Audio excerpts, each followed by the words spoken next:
तो हमारा आज लास्ट टॉपिक है केमिकल काइनेटिक्स का, जिसमें हम लोग देखेंगे विच factors affects the rate of reaction और कोलिजन थ्योरी क्या होती है, आरएनएस इक्वेशन क्या होती है, मैक्सवेल बोल्ट्जमैन ग्राफिकल रिप्रेजेंटेशन क्या होता है। इन तमाम टॉपिक्स को हम लोग यहाँ पे लर्न करेंगे। आज का हमारा टॉपिक है सबसे फर्स्ट कोलिजन थ्योरी की हम स्टडी करने जा रहे हैं। क्लियर है? किसकी स्टडी करेंगे? Collision theory.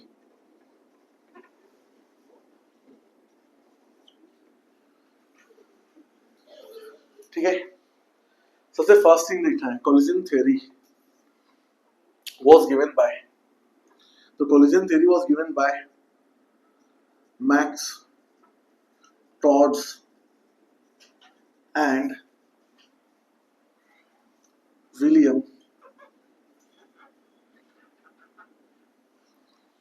क्लियर है? Max Trautz and William. इस थ्योरी के बारे में बताने वाले कौन हो गए? मैक्स टॉड्स और विलियम हो गया। क्लियर है? आगे चलते हैं हम लोग। कोलिजन थ्योरी क्या बोलती है? सबसे फर्स्ट थिंग, कोलिजन थ्योरी का ये कहना है कि for a chemical reaction to occur there must be a collision between the reactant molecules. अगर कोई भी केमिकल रिएक्शन हो रहा है तो उसके लिए जरूरी है कि रिएक्टेंट मॉलिक्यूल्स के बीच में क्या होना चाहिए? कोलिजन होना चाहिए। क्लियर कि नहीं क्लियर है? तब क्या होगा? Then only reactant will be converted into the product. और जब इस तरह का कोलिजन होगा तभी केमिकल रिएक्शन होगा, और जब केमिकल रिएक्शन होगा तो ही रिएक्टेंट कन्वर्ट होगा इसके अंदर, प्रोडक्ट के अंदर। क्लियर है? तो आगे चलते हैं हम लोग। फर्स्ट समझते हैं कि कोलिजन फ्रीक्वेंसी क्या है। किसको देखते बोलो? Collision frequency. ये कोलिजन फ्रीक्वेंसी क्या होती है? फर्स्ट कोलिजन फ्रीक्वेंसी की बात करते हैं हम लोग। तो कोलिजन फ्रीक्वेंसी क्या होता है? Number of collision in 1 second, number of collision in 1 second is called as collision frequency, आमतौर पे हम लोग इसको किससे रिप्रेजेंट करते हैं? Z से रिप्रेजेंट करते हैं। क्लियर कि नहीं क्लियर है?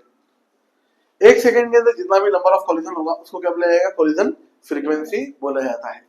क्लियर है? आगे चलते हैं हम लोग। आप बताइए, सॉलिड लिक्विड गैस, सॉलिड्स के अंदर इंटरमॉलिक्यूलर फोर्स ऑफ अट्रैक्शन बहुत ज्यादा है, इसलिए वहां पे कोलिजन क्या होगा? बहुत कम होगा। लिक्विड्स के अंदर intermolecular force of attraction solid से थोड़ा सा कम है, तो इसलिए कोलिजन उसके अंदर थोड़ा सा ज्यादा होगा। लेकिन सबसे ज्यादा कोलिजन जो होगा वो किसके अंदर होगा? गैसेस के अंदर होगा। क्लियर कि नहीं क्लियर है? इसीलिए रेट ऑफ रिएक्शन भी फास्ट कौन सी केस में होता है? तो हम लोग बोलते हैं रेट ऑफ रिएक्शन फास्ट होता है किस केस में? गैसियस स्टेट के अंदर। इतना बात समझ में आ रही कि नहीं आ रही है? तो हम लोगों ने क्या देखा कि गैसियस मॉलिक्यूल्स का अगर क्या करेंगे? रिएक्ट करेंगे। क्लियर है? तो उनका रेट ऑफ रिएक्शन क्या होगा? बहुत ज्यादा हाई होगा। क्यों? क्योंकि उनके अंदर जो कोलिजन होता है ना, वो क्या होता है? बहुत फास्ट होता है।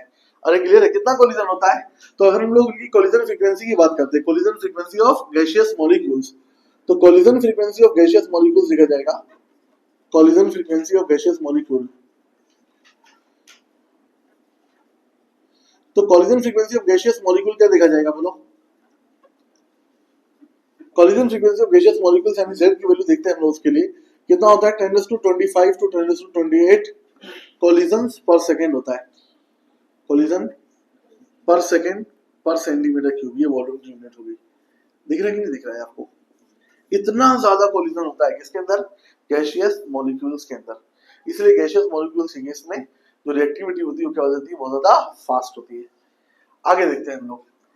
कोलिजन फ्रीक्वेंसी के बाद एक टॉपिक आता है इसके अंदर, इफेक्टिव कोलिजन। क्या आता है? Effective collision. इफेक्टिव कोलिजन की बात करते हैं हम लोग। What is the meaning of effective collision? जैसा कि हम लोगों ने बोला, किसी भी केमिकल रिएक्शन को कंप्लीट होने के लिए ये जरूरी है कि क्या होना चाहिए? रिएक्टेंट मॉलिक्यूल्स के बीच में कोलिजन होना चाहिए। और इसी कोलिजन की वजह से क्या होगा? केमिकल रिएक्शन होगा, जिसकी वजह से रिएक्टेंट कन्वर्ट होगा किसके अंदर? प्रोडक्ट के अंदर। इफेक्टिव कोलिजन क्या होता है? अब बहुत सारे मॉलिक्यूल्स क्या करेंगे? आपस में एक दूसरे से कोलाइड करेंगे, लेकिन हर एक कोलिजन जो होगा वो रिएक्टेंट को प्रोडक्ट में कन्वर्ट करेगा क्या? नहीं। हम लोग क्या बोलेंगे? Only those collisions which are responsible for conversion of reactant into the product will be considered as effective collision। सिर्फ और सिर्फ वो कोलिजन्स जिसके जरिए रिएक्टेंट कन्वर्ट हो रहा हो प्रोडक्ट के अंदर, तो ऐसे कोलिजन को ही हम लोग कौन सा कोलिजन बोलेंगे, बोलो इफेक्टिव कोलिजन बोलेंगे। अरे क्लियर है। Those collisions which are responsible for conversion of reactant into the product will be referred as the effective collision। अरे बराबर नहीं बराबर है, कोई दिक्कत? तो इसकी डेफिनेशन मेंशन कर देंगे। क्या होगी definition? Those collisions which are responsible for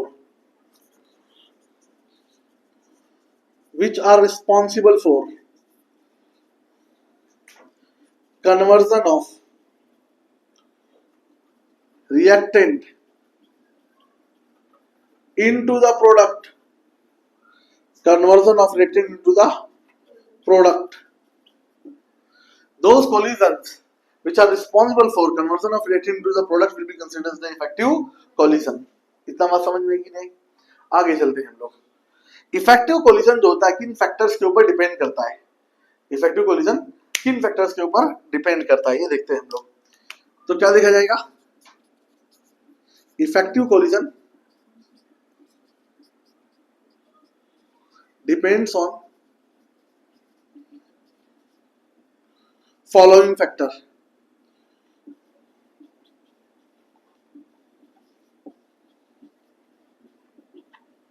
effective collision depends on following factors. Effective collision जो है वो इन फैक्टर्स के ऊपर क्या करता है? डिपेंड करता है। क्लियर है? सबसे फर्स्ट थिंग देखते हैं हम लोग। फर्स्ट थिंग क्या हो गया? Orientation of reactant molecules. Orientation of reactant molecules यानी जो रिएक्टेंट के मॉलिक्यूल्स है अगर उनका ओरिएंटेशन प्रॉपर होगा तो ही वो क्या करेंगे? प्रॉपरली कोलाइड करेंगे, इफेक्टिव कोलिजन शो करेंगे और तभी क्या होगा? रिएक्टेंट कन्वर्ट होगा प्रोडक्ट के अंदर। और अगर उनका ओरिएंटेशन प्रॉपर नहीं है, ओरिएंटेशन मतलब क्या होता है? Arrangement of molecules. क्या होता है? Arrangement of molecule. अगर प्रॉपर अरेंजमेंट होगा तो कोलिजन भी ज्यादा होगा, कोलिजन भी ज्यादा होगा तो रिएक्टेंट होंगे प्रोडक्ट के अंदर ज्यादा क्या होंगे? कन्वर्ट होंगे। पहली बात, इतना बात समझ में कि नहीं? ये फर्स्ट थिंग होगी। सेकेंड थिंग हम लोग जो देखते हैं वो क्या देखते हैं कि रिएक्टेंट के मॉलिक्यूल्स की एनर्जी क्या होना चाहिए? लो होना चाहिए। अरे बराबर है कि बराबर है? क्या होना चाहिए?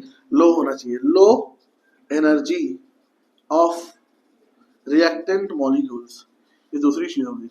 Low energy of reactant molecules, reactant के मॉलिक्यूल्स की एनर्जी क्या होना चाहिए? लो होना चाहिए। Low energy of reactant molecules. इतना बात समझ में कि नहीं? ये दो फैक्टर्स के ऊपर क्या होता है? अरे बोलो इफेक्टिव कोलिजन डिपेंड करता है। तो क्या देखा हम लोगों ने? Collision theory. अरे बराबर है कि बराबर है? कोई दिक्कत?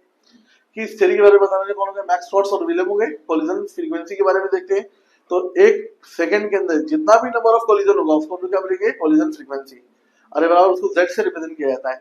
सबसे ज्यादा कोलिजन किसमें होगा? गैसियस मॉलिक्यूल्स के अंदर, क्योंकि उनके अंदर इंटरमॉलिक्यूलर फोर्स रिडक्शन क्या है? नेग्लिजिबल है।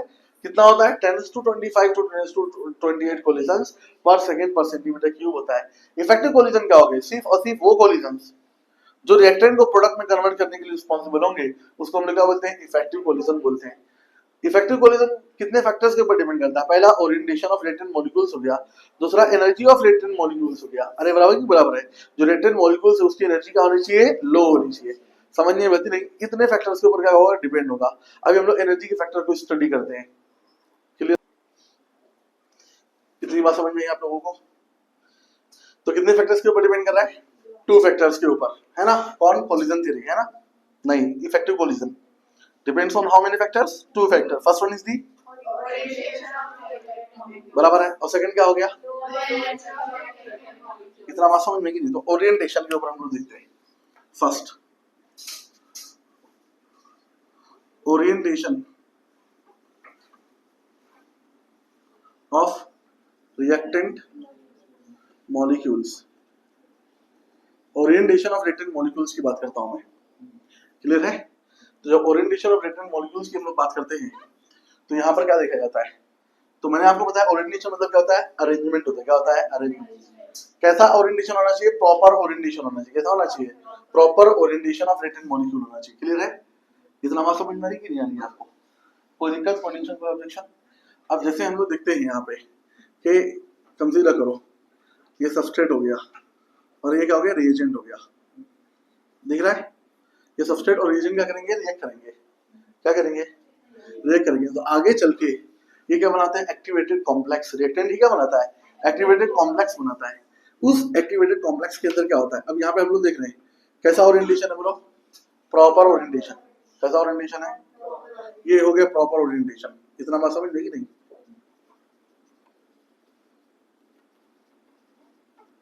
तो जब प्रॉपर ओरिएंटेशन हो गया, फर्स्ट केस, जब प्रॉपर ओरिएंटेशन हो गया तो यहां पर जब कॉम्प्लेक्स का फॉर्मेशन होता है,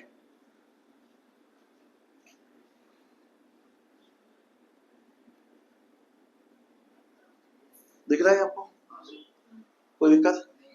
किसका फॉर्मेशन होता है बोलो, जब कॉम्प्लेक्स का फॉर्मेशन होता है तो इसको बोलते हैं एक्टिवेटेड कॉम्प्लेक्स। क्या बोलते हैं बोलो, बराबर है, कोई दिक्कत? ये क्या होती है, मोस्ट रिएक्टिव स्टेट है। कौन सी स्टेट है, मोस्ट रिएक्टिव, बराबर है कि बराबर है? और इस केस के अंदर सबसे ज्यादा अनस्टेबल कंडीशन में अगर कोई है तो कौन है बोलो, एक्टिवेटेड कॉम्प्लेक्स है। तो ये क्या है, मोस्ट अनस्टेबल कंडीशन, मोस्ट। और जब कंडीशन अनस्टेबल रहेगी तभी तो क्या होगा, रिएक्टेंट जो होगा प्रोडक्ट के अंदर कन्वर्ट होगा ना, यानी तभी तो इनके अंदर कोलिजन क्या होगा, ज्यादा से ज्यादा होगा। अगर स्टेबल हो जाते तो इतना ज्यादा कोलिजन होता क्या, जब कोलिजन नहीं होता तो रिएक्टेंट प्रोडक्ट में कन्वर्ट हो पाता क्या, नहीं। तो आपसे पूछ लिया मोस्ट अनस्टेबल कंडीशन कौन सी होती है किसी भी केमिकल रिएक्शन में, तो क्या बोले, एक्टिवेटेड कॉम्प्लेक्स का बनना। अब क्या हो जाएगा, प्रोडक्ट का फॉर्मेशन होगा। किसका फॉर्मेशन होगा हम लोग, प्रोडक्ट का। दिख रहा है कि नहीं दिख रहा है आपको, तो प्रोडक्ट का फॉर्मेशन हो जाएगा प्लस, दिख रहा है। ये क्या मिल गया आपको बोलो, प्रोडक्ट मिल गया। क्या मिल गया बोलो, प्रोडक्ट। सेकंड केस देखते हैं हम लोग, यहाँ पे ओरिएंटेशन कैसा था, प्रॉपर था। कैसा था, प्रॉपर। अब अगर इम्प्रॉपर ओरिएंटेशन हो जाए, कैसा ओरिएंटेशन हो जाए बोलो,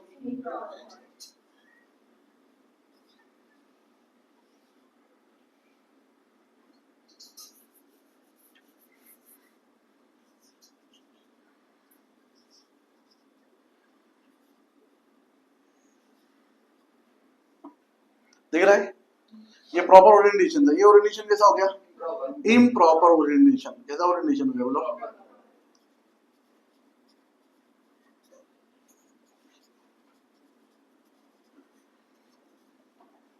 बराबर है। तो जब एक्टिवेटेड कॉम्प्लेक्स का फॉर्मेशन होगा तो इनके बीच में उतना ज्यादा कांटेक्ट बनेगा क्या, नहीं। इनके बीच में कांटेक्ट उतना ज्यादा नहीं बनेगा, दिख रहा है। ये क्या बन गया, एक्टिवेटेड कॉम्प्लेक्स।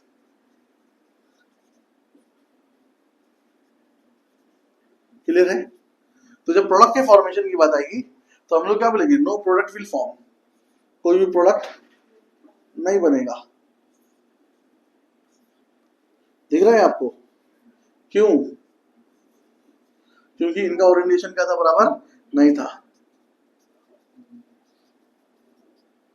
कोई भी प्रोडक्ट का फॉर्मेशन नहीं होगा। तो इसलिए सबसे पहली चीज है, सबसे फर्स्ट थिंग है कि जो रिएक्टेंट मॉलिक्यूल्स है उनका ओरिएंटेशन क्या होना चाहिए, प्रॉपर होना चाहिए। तभी उनका कोलिजन क्या होगा, ज्यादा से ज्यादा होगा, और एक्टिवेटेड कॉम्प्लेक्स मोस्ट अनस्टेबल होगा, और तब जाकर प्रोडक्ट का फॉर्मेशन होगा। अगर इम्प्रॉपर ओरिएंटेशन हो गया तो कोलिजन बराबर से, जब कोलिजन बराबर से नहीं हो पाएगा तो प्रोडक्ट का फॉर्मेशन भी बराबर से नहीं हो पाएगा। इतना बात समझ में आई कि नहीं आ रही आपको? अब नेक्स्ट क्या था, लो एनर्जी ऑफ रिएक्टेंट था। अरे बराबर की बराबर है। तो अभी हम लोग एनर्जी की बात करते हैं, किसकी बात करते हैं बोलो, एनर्जी की। सेकंड क्या हो गया, low energy aspect of reactant, of reactant molecules. तो लो एनर्जी एस्पेक्ट को समझने के लिए ये जरूरी है कि आप क्या देखें, एनर्जी के कॉन्सेप्ट को समझने की कोशिश करते हैं। सबसे फर्स्ट यहाँ पे जो कॉन्सेप्ट आता है बच्चों, वो क्या था, थ्रेशोल्ड एनर्जी। क्या था बोलो, ये थ्रेशोल्ड वर्ड बार बार आपको सुनने के लिए मिलेगा। सबसे ज्यादा फोटो इलेक्ट्रिक इफेक्ट चैप्टर है फिजिक्स के अंदर, वहां पर बार बार इसकी डेफिनेशन वगैरह आती है। क्लियर है। तो थ्रेशोल्ड एनर्जी आती है। थ्रेशोल्ड एनर्जी क्या होती है बच्चों, वो मिनिमम एनर्जी जो किसी भी रिएक्टेंट के पास होना चाहिए ताकि वो क्या कर सके, सही तरीके से कोलाइड कर सके और रिएक्शंस को स्टार्ट कर सके। उस एनर्जी को हम लोग कौन सी एनर्जी बोलते हैं, थ्रेशोल्ड एनर्जी बोलते हैं। क्या बोलते हैं, थ्रेशोल्ड एनर्जी। अरे बराबर जी, बराबर है। तो हम लोग क्या बोलेंगे, थ्रेशोल्ड एनर्जी क्या होगी, द मिनिमम एनर्जी। क्या होगी, द मिनिमम एनर्जी,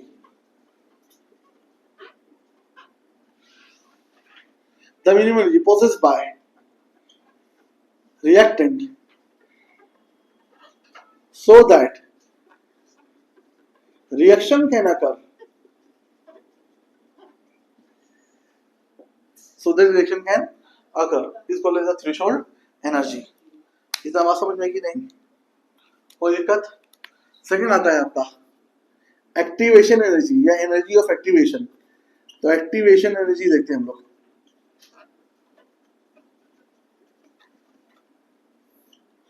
क्लियर है? थ्रेशोल्ड एनर्जी की सिर्फ करेंगे हम लोग ETH लिख देंगे तो समझ जाओगे ना, थ्रेशोल्ड एनर्जी की बात हो रही है। इसी तरह से एनर्जी ऑफ एक्टिवेशन की बात होगी तो EA लिख दिया जाएगा। इतना बात समझ में कि नहीं? अब क्या होती है, थ्रेशोल्ड एनर्जी के अलावा भी रिएक्टेंट के पास कुछ एक्स्ट्रा अमाउंट में एनर्जी होना चाहिए ताकि कोलिजन क्या हो और ज्यादा हो, तब रिएक्टेंट कन्वर्ट होगा किसके अंदर, बोलो, प्रोडक्ट के अंदर। उस एनर्जी को हम लोग कौन सी एनर्जी बोलेंगे, एक्टिवेशन एनर्जी। ये पहले से उसके पास मौजूद होना चाहिए, बाहर से देना ना पड़े। अरे बराबर की बराबर है? तो क्या हो गया, बराबर है। द मिनिमम, कम से कम इतना होना ही चाहिए, नहीं हुआ तो reaction he. The minimum extra amount of energy, the minimum extra amount of energy must possessed by reactant molecules, must possessed by reactant molecules to form product, to form। इतना मत समझ लेगी नहीं, वो minimum extra amount of energy जो reactant molecule के पास होना ही चाहिए, तब जाकर क्या होगा, प्रोडक्ट का फॉर्मेशन होगा। ऐसी एनर्जी को हम लोग कौन सी एनर्जी बोलते हैं, एनर्जी एक्टिवेशन और एनर्जी बोलते हैं, एनर्जी ऑफ एक्टिवेशन बोलते हैं। इतना बात समझ में आ रही है आप लोगों को? कोई दिक्कत, कोई टेंशन, कोई ऑब्जेक्शन में तो बताइए आप। इतना बात समझ में आई कि नहीं? अरे बोलो भैया, समझ में आया सबको? कोई दिक्कत? आगे चलते हैं हम लोग। अब एक्सोथर्मिक प्रोसेस और एंडोथर्मिक प्रोसेस, एनर्जी की बात आई तो बगैर एंडो के नहीं चलेगा। इतना बात समझे नहीं? एक्सोथर्मिक प्रोसेस में क्या होगी, एनर्जी लिबरेट होगी, और एंडोथर्मिक प्रोसेस में क्या होगा, एनर्जी सप्लाई करना पड़ेगा। अरे बराबर है कि बराबर है? क्लियर है? तो हम लोग ग्राफिकल रिप्रेजेंटेशन देखते हैं, graphical representation of exothermic and endothermic reactions. अरे बराबर है? तो ग्राफिकल रिप्रेजेंटेशन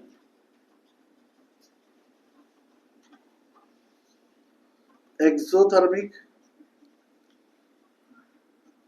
एंड एंडोथर्मिक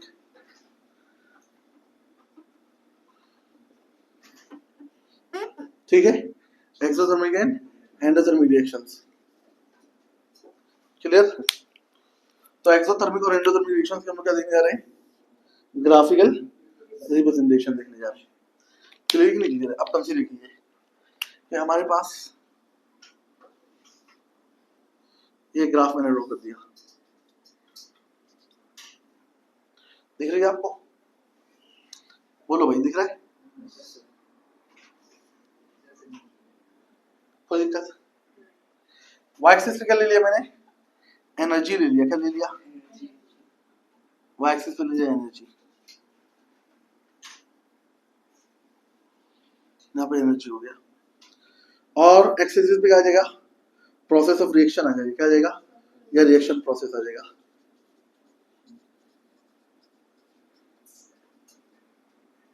क्या आ जाएगा बोलो, रिएक्शन प्रोसेस। इतना बात समझ में नहीं आ रही? कोई दिक्कत? अब आगे चलते हैं हम लोग। तो यहाँ पर एनर्जी ले लिया, यहाँ पर रिएक्शन प्रोसेस ले लिया। अब यहां से कंसीडर कीजिए आप,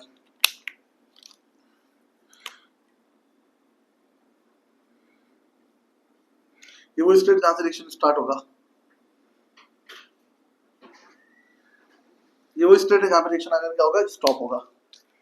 क्लियर है? तो यहां से रिएक्शन स्टार्ट होता है,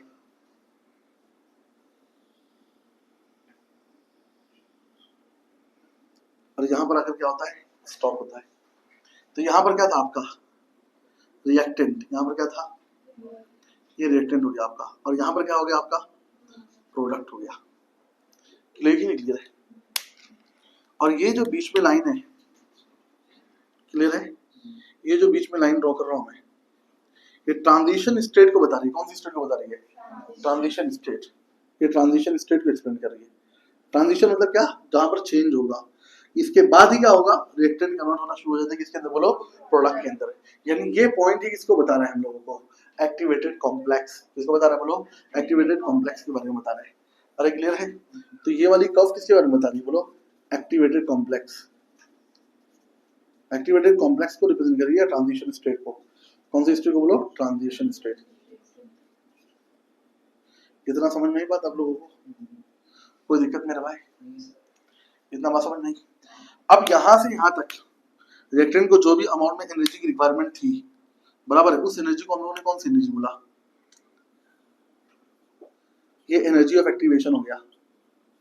कैसे डायरेक्शन में, फॉरवर्ड। एफ मतलब क्या हो गया, फॉरवर्ड डायरेक्शन। अरे क्लियर है कि नहीं क्लियर है?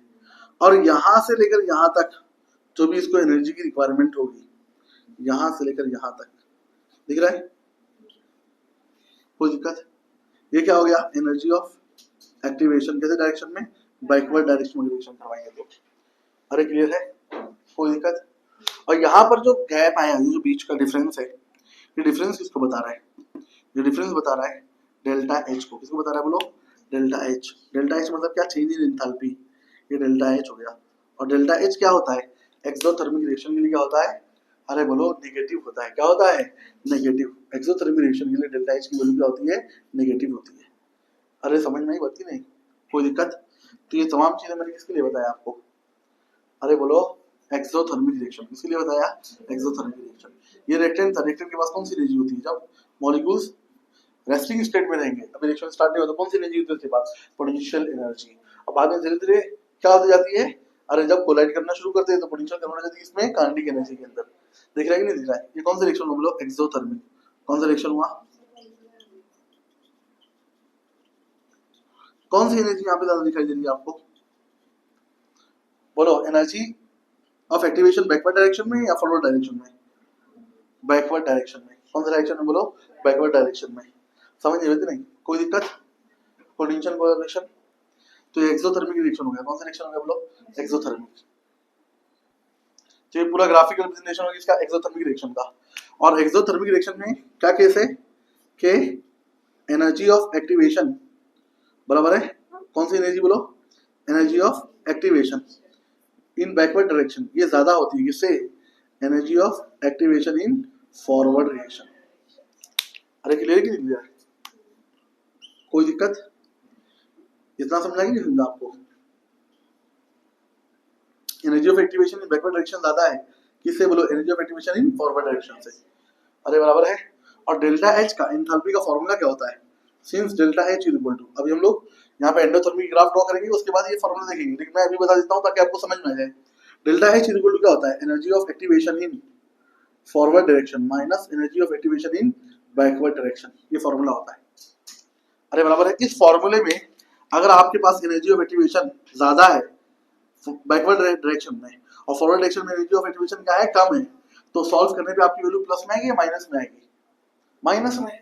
और इसीलिए यहाँ पे एंथैल्पी किसमें है, माइनस में। अरे क्लियर की नहीं क्लियर है, कोई दिक्कत? अरे बोलो, इतनी बात समझ में आ गई आपको? इसका जस्ट इनवर्स करेंगे तो क्या हो जाएगा, एंडोथर्मिक हो जाएगा। एंडोथर्मिक में energy of activation forward direction में ज्यादा होगा, बैकवर्ड में क्या होगा, कम होगा। कोई दिक्कत? अच्छा, इसको और कैसे ले सकते हैं, delta H is equal to enthalpy of product minus क्या ले सकते हैं, एंथैल्पी ऑफ रिएक्टेंट। अरे बराबर है। तो यहाँ पे बताओ इसको और कैसे ले सकते हैं हम लोग, इसको ऐसे ले सकते हैं, एंथैल्पी ऑफ रिएक्टेंट क्या होगी, ज्यादा होगी किससे बोलो, एंथैल्पी ऑफ प्रोडक्ट से। तभी तो हमारा आंसर किस में आएगा, माइनस में आएगा ना। इतना बात समझ में आ रही है कि नहीं आ रही है? तो ये सब किसके लिए बात किया मैंने बोलो, एक्सोथर्मिक के लिए। अब हम लोग बात करेंगे किसके लिए बोलो, एंडोथर्मिक। यही सेम ग्राफ ड्रॉ कर दो यहाँ पे, किसके लिए बोलो मेरे भाई, एंडोथर्मिक के लिए। ठीक है, एंडोथर्मिक के लिए ये ग्राफ ड्रॉ कर रहा हूं मैं, दिख रहा है आपको? तो जहां से रिएक्शन स्टार्ट होगा वो स्टेप हो जाएगी यहाँ पे, बराबर है। और यहाँ पर वही स्टेप हो जाएगी जहां पर रिएक्शन क्या होगा, स्टॉप होगा। क्लियर? तो यहाँ पर क्या लेंगे हम लोग, एनर्जी ले लिया, इस एक्सिस पे क्या ले लिया, एनर्जी। और यहाँ पर क्या ले लेंगे हम लोग बोलो, रिएक्शन प्रोसेस।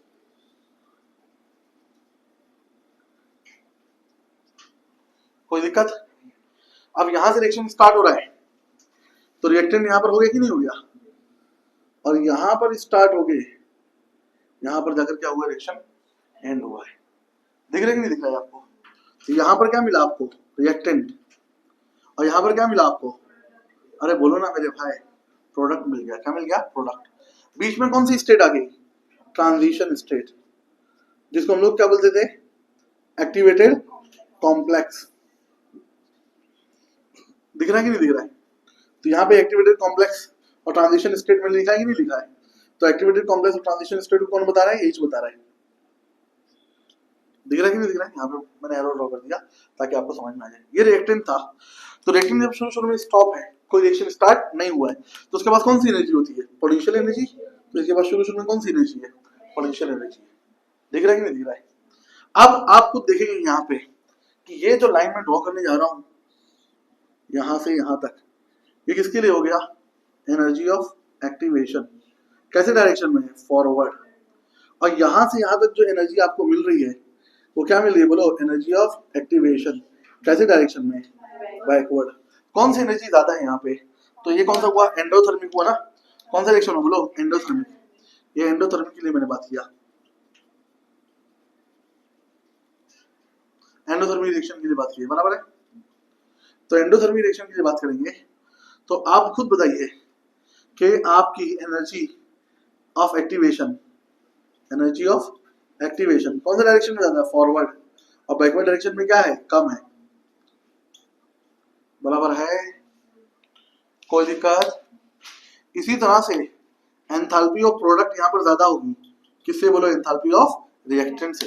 तो इस केस में चेंज इन एंथैल्पी क्या हो जाएगी, पॉजिटिव या नेगेटिव, पॉजिटिव। अरे समझ में आया, चेंज इन एंथैल्पी क्या हो जाएगी, पॉजिटिव। इसलिए यहाँ पे ये जो फेज है ये किसको बताएगा, change in enthalpy delta H को बताएगा। अरे बराबर है। और डेल्टा एच क्या होता है, enthalpy of product minus enthalpy of reactant. Enthalpy of product reactant से ज्यादा था, इसलिए वैल्यू किसमें आ जाएगी, बोलो, पॉजिटिव में। तो कभी भी आपको चेंज इन एंथैल्पी की वैल्यू पॉजिटिव मेंशन किया रहेगा तो समझ जाना ये रीजन क्या है, एंडोथर्मिक है। और कभी भी अगर उसको नेगेटिव मेंशन किया रहेगा तो समझ जाना क्या है, एक्सोथर्मिक है। ये मैंने आपको पूरा का पूरा मैंने बता दिया कि किस तरह से एनर्जी फैक्टर के ऊपर कोलिजन थ्योरी डिपेंड करती है। अब हम लोग आगे देखेंगे on which factors energy of activation depends. समझ में नहीं, किन फैक्टर्स के ऊपर एनर्जी ऑफ एक्टिवेशन डिपेंड करती है, ये हम लोग आगे देखेंगे। नेक्स्ट हमारा है, तो हमने कहा था कोलिजन थ्योरी कितने फैक्टर्स के ऊपर डिपेंड करती है, दो। एक proper orientation of reactant molecule और दूसरा था low energy of the reactant molecules, बराबर है। अब हम लोगों ने low energy of reactant molecule में दो एनर्जी देखा, एक थ्रेशोल्ड एनर्जी देखा और एक एनर्जी ऑफ एक्टिवेशन देखा। रिएक्टेंट से प्रोडक्ट में कन्वर्ट होने के लिए एनर्जी ऑफ एक्टिवेशन पहले से मौजूद होना चाहिए, तो ही रिएक्टेंट प्रोडक्ट के अंदर कन्वर्ट होगा, अदरवाइज नहीं होगा। अब हम लोग देखने जा रहे हैं कि कौन कौन से फैक्टर्स हैं जो एनर्जी ऑफ एक्टिवेशन को अफेक्ट करते हैं। अरे क्लियर है? तो हम लोग देखने जा रहे हैं फैक्टर्स अफेक्टिंग,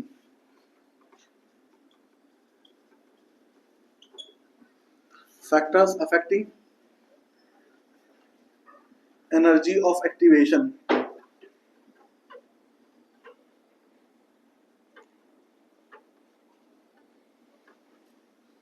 कौन कौन से फैक्टर्स हैं जो एनर्जी ऑफ एक्टिवेशन को अफेक्ट करते हैं, क्लियर है? आगे देखते हैं हम लोग। सबसे फर्स्ट आ गया इसमें nature of reactant, nature of reactant molecules.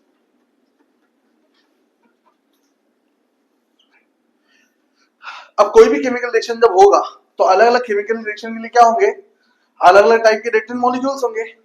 और उन अलग अलग टाइप के रिएक्टेंट मॉलिक्यूल्स की अगर हम लोग देखते हैं क्या होगी, अलग अलग जो रिएक्टेंट मॉलिक्यूल्स होंगे उनके अंदर बॉन्ड क्या होगा, अलग अलग होगा, यानी डिफरेंट टाइप के बॉन्ड्स होंगे। तो for the different type of the reactant molecules they will have different types of the bond, and for the dissociation of different types of bonds different type of energies are required।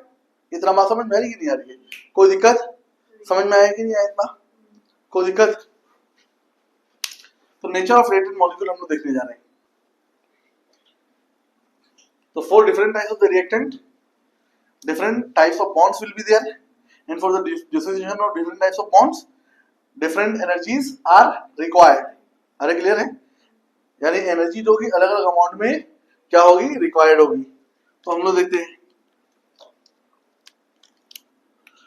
Nature of reactant में क्या दिया जाएगा, for different types of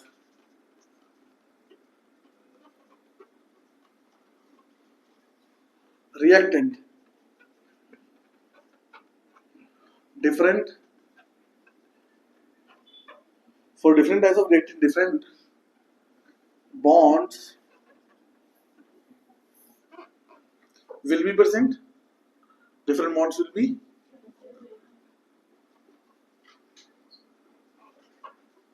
for the breakdown of which for the breakdown of which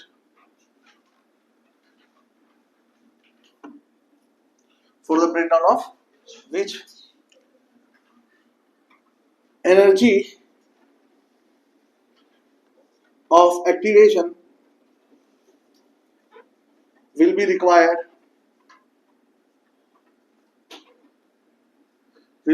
in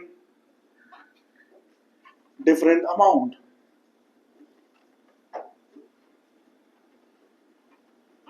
clear है? क्या समझा कि अगर reactant molecule को चेंज करोगे तो उसमें मौजूद बॉन्ड क्या हो जाएगा, चेंज हो जाएगा, उसको तोड़ने के लिए एनर्जी भी क्या हो जाएगी, चेंज हो जाएगी। क्लियर है? अब यहाँ पे नोट मेंशन करता हूं मैं,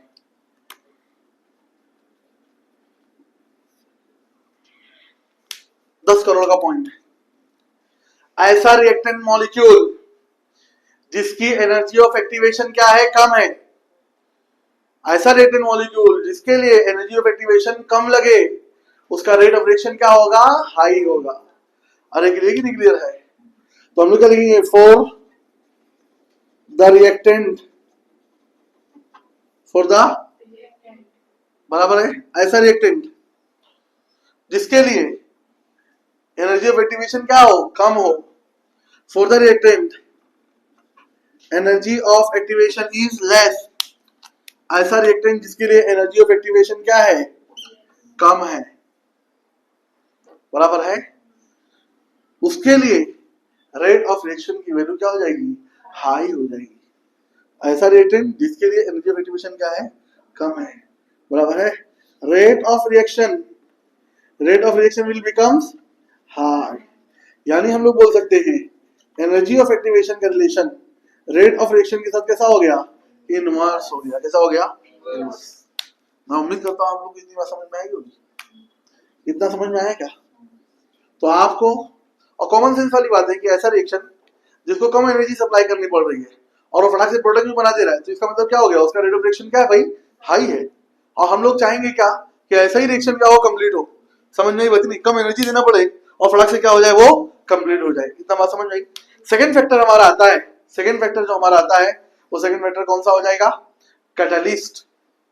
किसके ऊपर पहले डिपेंड किया, नेचर ऑफ रिएक्टेंट मॉलिक्यूल। दूसरा किसके ऊपर डिपेंड करती है, एनर्जी ऑफ एक्टिवेशन, कैटलिस्ट के ऊपर डिपेंड करती है। किसके ऊपर, कैटलिस्ट के ऊपर।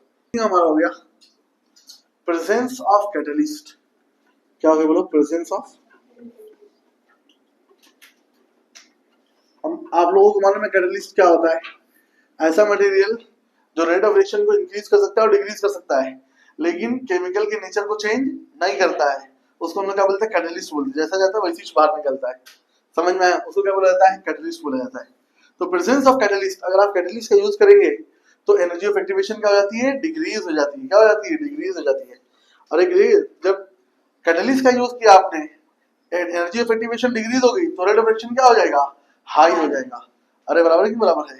तो कैटलिस्ट की वजह से रेट ऑफ रिएक्शन क्या हो रहा है, हाई हो रहा है, लेकिन एनर्जी ऑफ एक्टिवेशन क्या हो रही है, कम हो रही है। तो ये हम लोग सिंपल से वर्ड में बोल सकते हैं, due to presence of catalyst, due to presence of catalyst. Catalyst के प्रेजेंस होने की वजह से बराबर है, रेट ऑफ रिएक्शन क्या हो जाता है, बढ़ जाता है।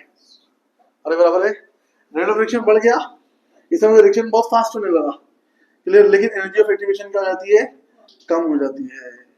अरे बराबर है, कोई दिक्कत? इतना बात समझ में कि नहीं? लेकिन दो तरह की कैटलिस्ट होती है, एक पॉजिटिव और एक नेगेटिव। नेगेटिव कैटलिस्ट और क्या बोलते हैं, इनहिबिटर बोलते हैं। क्या बोलते हैं, इनहिबिटर। अरे बराबर है। तो अगर नेगेटिव कैटलिस्ट ले लिया, नेगेटिव कैटलिस्ट ले लिया, जिसको और क्या बोला गया, इनहिबिटर बोला गया, क्या बोला गया?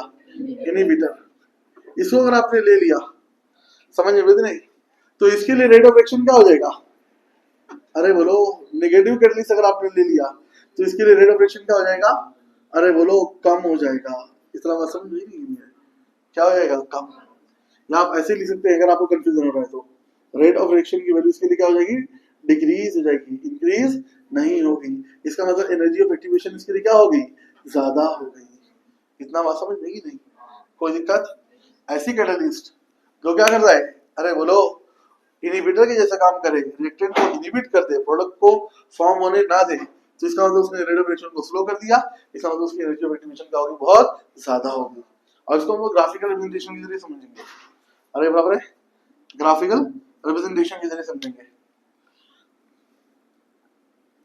तो ग्राफिकल रिप्रेजेंटेशन के लिए जब हम समझने की कोशिश करते हैं तो ये मैं ग्राफ ड्रॉ करूंगा।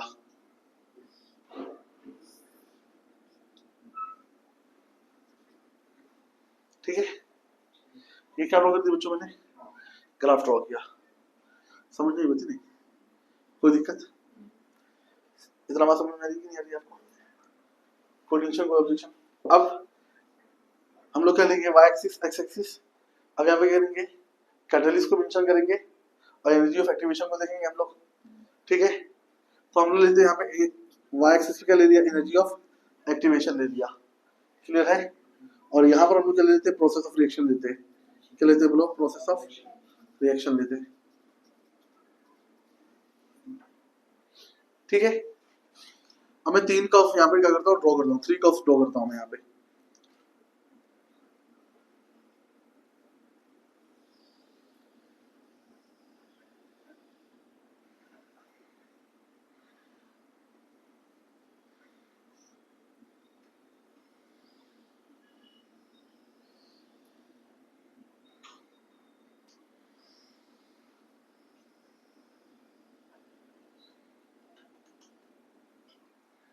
देखिए आपको कितने कर्व ड्रॉ किए मैंने? 3 कर्व ड्रॉ कर दिया। बराबर है? कोई दिक्कत?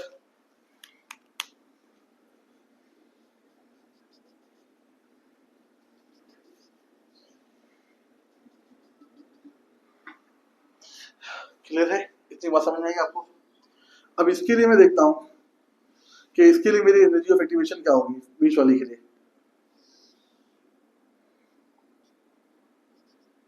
तो इसके लिए मिडल वाली के लिए मेरी एनर्जी ऑफ एक्टिवेशन की वैल्यू जो होगी वो क्या होगी? ई ए। क्या होगी? जो नीचे वाली है उसके लिए मेरी एनर्जी ऑफ एक्टिवेशन की वैल्यू क्या हो जाएगी? ई ए डैश। और जो टॉप मोस्ट है उसके लिए एनर्जी ऑफ एक्टिवेशन की वैल्यू क्या होगी? ई ए डबल डैश। दिख रहा है कि नहीं दिख रहा है आपको?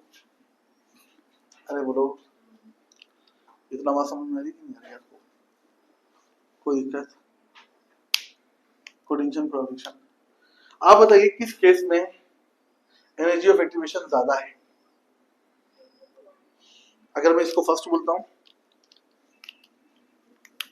क्या बोलता हूं इसको? फर्स्ट। इसको क्या बोलता हूं? सेकंड। और इसको क्या बोलता हूं? थर्ड। किस केस में आपकी एनर्जी ऑफ एक्टिवेशन ज्यादा है? फर्स्ट केस में। जिस केस में एनर्जी ऑफ एक्टिवेशन ज्यादा है इसका मतलब वो केस किसके लिए हो गया? नेगेटिव कैटलिस्ट और इनहिबिटर के लिए हो गया। अरे समझ में आ रही? बात ही नहीं आ रही? किस केस में एनर्जी ऑफ एक्टिवेशन जो है वो कम है? थर्ड। तो थर्ड वाला केस जो हो गया किसके लिए हो गया? ई ए डैश। यहाँ पे एनर्जी ऑफ एक्टिवेशन कम है, यानी इन प्रेजेंस ऑफ कैटलिस्ट हो रहा है या इन अब्सेंस ऑफ कैटलिस्ट हो रहा है? प्रेजेंस ऑफ कैटलिस्ट हो रहा है। अरे बराबर क्यों बराबर है? क्या हो गया थर्ड वाला? इन प्रेजेंस ऑफ कैटलिस्ट हुआ, इसलिए इसके लिए एनर्जी ऑफ एक्टिवेशन क्या लगी? कम लगी और कंप्लीशन को जल्दी पहुंचा। इसका मतलब इसके लिए रेट ऑफ एक्शन क्या हो गया? हाई हो गया। इतना बात समझ में नहीं अभी? और अगर मैं मिडिल वाले की बात करता हूँ, सेकंड वाले के लिए, तो ये क्या हो रहा है? इन अब्सेंस ऑफ कैटलिस्ट हो रहा है। क्या हो रहा है बोलो? तो मालूम क्या पड़ा कि फर्स्ट वाला जो हो रहा है वो प्रेजेंस ऑफ कैटलिस्ट तो हो रहा है, लेकिन कौन सा कैटलिस्ट है? Negative inhibitor. इनहिबिटर मौजूद होने की वजह से एनर्जी ऑफ एक्टिवेशन क्या होगी? बहुत ज्यादा हाई हो गई। अरे क्लियर? रिएक्शन को कंप्लीट होने में क्या लगा? टाइम लगा। इसलिए इसकी पीक क्या है? बहुत ऊपर तक है। दिख रहा है? इसलिए इसको टाइम ज्यादा लग रहा है। दूसरा देखते हैं हम लोग, तो ये जो ई ए डैश है, ई ए डैश के लिए हम लोगों ने बात किया, तो ये जब एक्ट करता है तो इस दौरान क्या होता है? इसकी एनर्जी ऑफ एक्टिवेशन कम लगी। इसका मतलब ये इन प्रेजेंस ऑफ कैटलिस्ट हुआ। क्या हुआ बोलो? In presence of catalyst. अरे बराबर की बराबर है, कौन सा कैटलिस्ट? पॉजिटिव।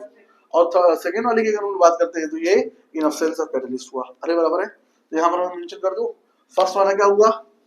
अरे बोलो, इनहिबिटर की मौजूदगी में हुआ। किसकी मौजूदगी में? बोलो, इनहिबिटर। अरे क्लियर की नहीं क्लियर है?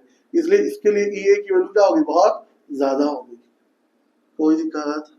आगे चलते हैं हम लोग, सेकंड वाला, ये सेकंड वाले की बात करते हैं। तो ये इन अब्सेंस ऑफ कैटलिस्ट हुआ। क्या हुआ बोलो? इन absence of catalyst, in absence of catalyst. इसलिए इसके लिए भी एनर्जी ऑफ एक्टिवेशन लगी, लेकिन कितना लगी? मॉडरेट लगी। कितना लगी? बोलो, मॉडरेट। अरे दिख रहा है कि नहीं दिख रहा है? और अगर हम लोग देखते हैं थर्ड वाला, थर्ड वाला किसके प्रेजेंस में हो रहा है? इन प्रेजेंस ऑफ कैटलिस्ट हो रहा है, इन प्रेजेंस ऑफ कैटलिस्ट हुआ। तो जब कैटलिस्ट की मौजूदगी में रिएक्शन होगा तो आप खुद बताइए बच्चों, इसके लिए एनर्जी ऑफ एक्टिवेशन क्या हो जाएगी? कम हो जाएगी। क्यों? कैटलिस्ट यूज करने की वजह से एनर्जी ऑफ एक्टिवेशन क्या हो जाती है? डिक्रीज हो जाती है। तो जिसके लिए भी एनर्जी ऑफ एक्टिवेशन कम होगी उसका रेट ऑफ रिएक्शन क्या हो जाएगा? हाई। अगर मैं आपसे पूछूं सबसे ज्यादा रेट ऑफ रिएक्शन 1 2 3 किसमें सबसे ज्यादा है? 3 में। फिर उसके बाद 2, फिर उसके बाद, अरे क्लियर की क्लियर है? कोई दिक्कत? इतनी बात समझ में आएगी नहीं? अब नेक्स्ट हमारा टॉपिक आता है, यहाँ पे कोलिजन थ्योरी कंप्लीट हो गया। अच्छा रुक जाओ, कोलिजन थ्योरी के बाद हम लोग क्या देखते हैं? लिमिटेशंस ऑफ कोलिजन थ्योरी देखते हैं। क्या देखते हैं? Limitations of collision theory. Clear है? तो लिमिटेशंस ऑफ कोलिजन थ्योरी की मैं क्या करता हूँ? बात करता हूँ।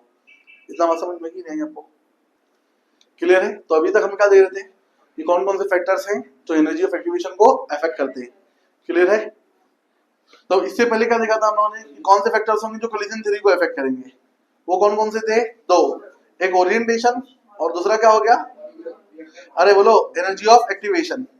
अरे बराबर की बराबर, यानी low energy of reactant molecule होगी। फिर low energy of reactant molecule को हम लोगों ने देखा threshold energy, energy of activation. Energy of activation को अफेक्ट करने वाले कितने फैक्टर्स थे? दो, जिसमें पहला क्या था बच्चों? अरे बोलो, जिसमें पहला क्या था? Nature of reactant. क्या था? Nature of reactant.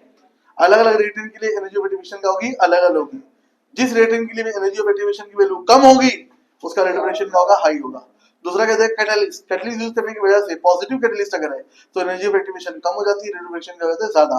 Negative catalyst हुई तो उसके लिए एनर्जी ऑफ एक्टिवेशन बहुत हाई हो जाती है, इसलिए रेट ऑफ रिएक्शन क्या हो जाता है? कम हो जाता है। अभी हम लोग लिमिटेशंस ऑफ कोलिजन थ्योरी देखने जा रहे हैं और इसके बाद कोलिजन थ्योरी हमारी क्या हो जाएगी? कंप्लीट हो जाएगी। तो नेक्स्ट होता है हमारा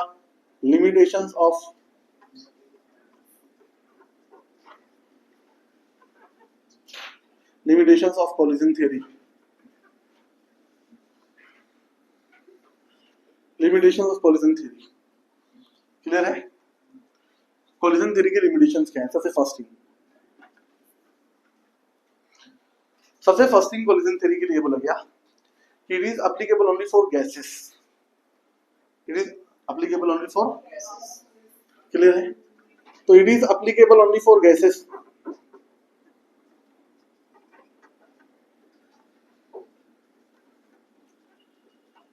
and solutions which contain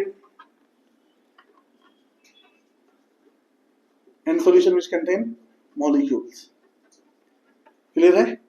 तो ये गैसेस के लिए एप्लीकेबल है, या ऐसा सॉल्यूशन जिसके अंदर क्या मौजूद हो? गैसियस मॉलिक्यूल्स मौजूद हो। इतना बात समझ नहीं? ये पहली चीज होगी।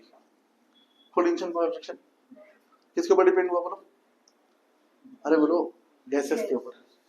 किसके ऊपर गैसेस डिपेंड हुआ? गैसेस। सेकंड थिंग हम लोग देखते हैं, तो ये किसके बारे में बताता है? बराबर है, it is depends on the, it considers the molecule,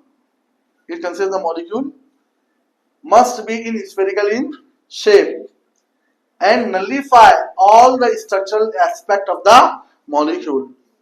बराबर है, ये इसका ड्रॉबैक है कि इसने क्या कंसीडर किया कि मॉलिक्यूल का जो शेप होना चाहिए, समझ में बिल्कुल कैसा होना चाहिए? स्फेरिकल होना चाहिए। बाकी दूसरे स्ट्रक्चरल एस्पेक्ट्स को क्या कर दिया इसने? नलिफाई कर दिया। अरे क्लियर है? It only consider spherical shape of molecules while rejects all other structural aspect,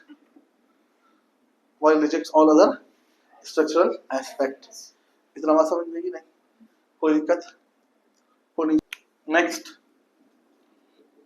third one क्या हो गया आपका? तो ये किसके बारे में बात करता है? बाय मॉलिक्यूलर रिएक्शन के बारे में। It only tells about the simple bye molecular reaction but not about the complex chemical reactions. इतना बात समझ में नहीं? तो it is applicable only for simple bimolecular reactions, simple bimolecular reactions, but not for complex reactions. Clear है? ये तीन चीजों के ऊपर क्या करता है? ये डिपेंड करता है। इतना बात समझ में कि नहीं? एक इंपॉर्टेंट नोट आप लोग इसको याद रखेंगे और अभी हम लोग डिटेल में इसको आगे स्टडी करने वाले हैं कि अगर आप टेम्परेचर बढ़ाएंगे, on increasing temperature energy of activation does not decrease. Temperature बढ़ाने पर एनर्जी ऑफ एक्टिवेशन डिक्रीज नहीं होती है। तो ऑन इंक्रीजिंग टेम्परेचर, ये बहुत इंपॉर्टेंट बात है। ऑन इंक्रीजिंग टेम्परेचर यानी टेम्परेचर जब बढ़ता है, number of activated molecules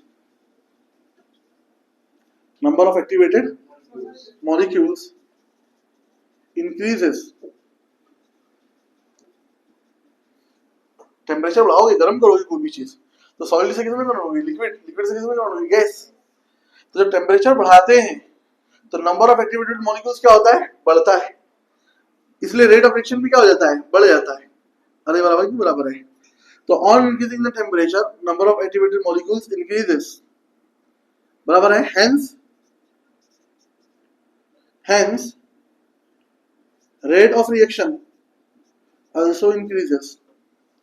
Rate of reaction also, but energy of activation does not decreases. ये याद रखना है। अरे क्लियर है क्या? एनर्जी ऑफ एक्टिवेशन डिक्रीज नहीं होती है।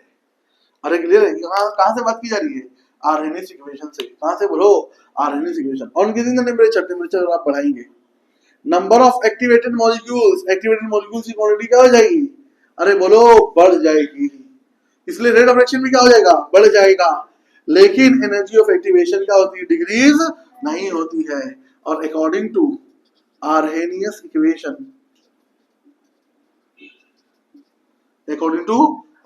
Equation, rate of reaction ROR ये डायरेक्टली प्रोपोर्शनल होता है किसके?